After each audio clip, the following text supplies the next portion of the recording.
Shalom, saya Olga Sagai, suami saya.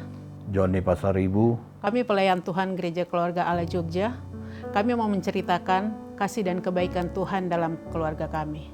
Pada bulan Juli tahun lalu, suami saya sakit batuk dan saya bawa periksa ke rumah sakit. Dan dokter memeriksa, dokter bilang suami saya mengalami ispa akut.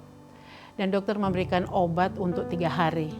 Sesudah 3 hari, obatnya sudah habis, batuknya tidak sembuh, dan kondisinya semakin lemah. Kami membawa beliau berobat ke dokter penyakit dalam di rumah sakit yang berbeda.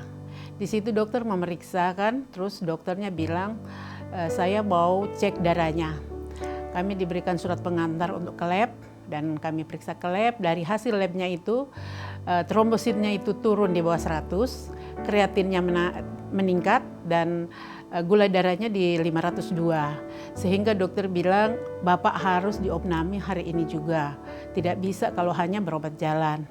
Puji Tuhan, seminggu beliau di ICU, kondisi semakin dipulihkan.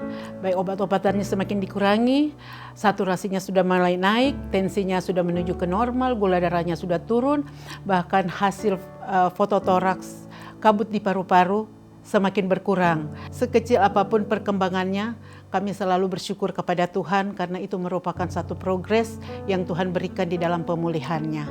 Hari ke-14 suami saya di ICU, dia sadar. Tetapi dia belum bisa bersuara karena lehernya itu terpasang tracheotomy. 2 hari beliau di bangsal, dia mulai mengeluarkan suara.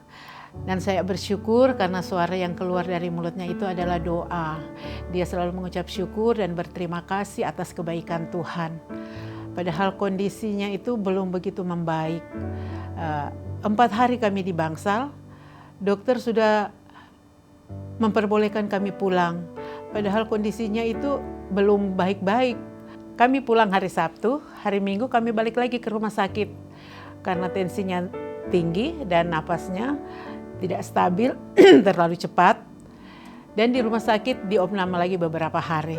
Singkat cerita, hari Jumat itu dokter sudah memperbolehkan kami pulang. Tapi kondisinya itu lebih buruk dari hari yang kemarin. Pihak rumah sakit menyampaikan bahwa mereka sudah melakukan tindakan semaksimal mungkin.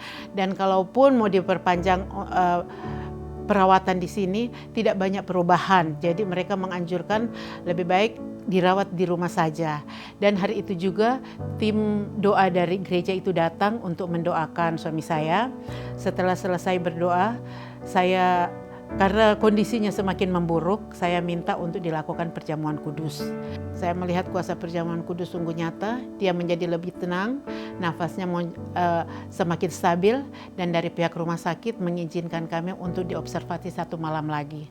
Keesokan harinya kami diizinkan untuk pulang ke rumah. 4 hari kami rawat beliau di rumah, kondisi semakin menurun lagi. Dia demam dan tensi dan gula darahnya naik. Saturasinya turun di angka 70 dan kami bawa lagi dia ke IGD di rumah sakit yang berbeda. 5 hari di ruangan MICU, dokter minta izin untuk melakukan bronkoskopi.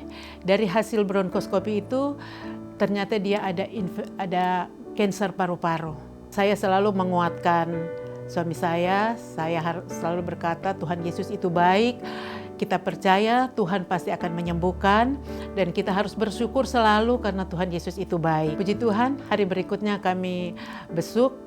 Sekalinya ventilatornya itu sudah dilepas dan sudah dipersiapkan untuk pindah ke ruangan bangsal. Dan saya bersyukur kepada Tuhan sebab Tuhan itu baik. Tuhan sudah menjawab doa-doa kami dan dia sudah bisa dipindahkan ke bangsal. Singkat cerita, akhirnya selama menjalani perawatan di ruang MICU 3 minggu, di bangsal 1 minggu, suami saya sudah diperbolehkan pulang walaupun masih terpasang alat-alat medis di tubuhnya.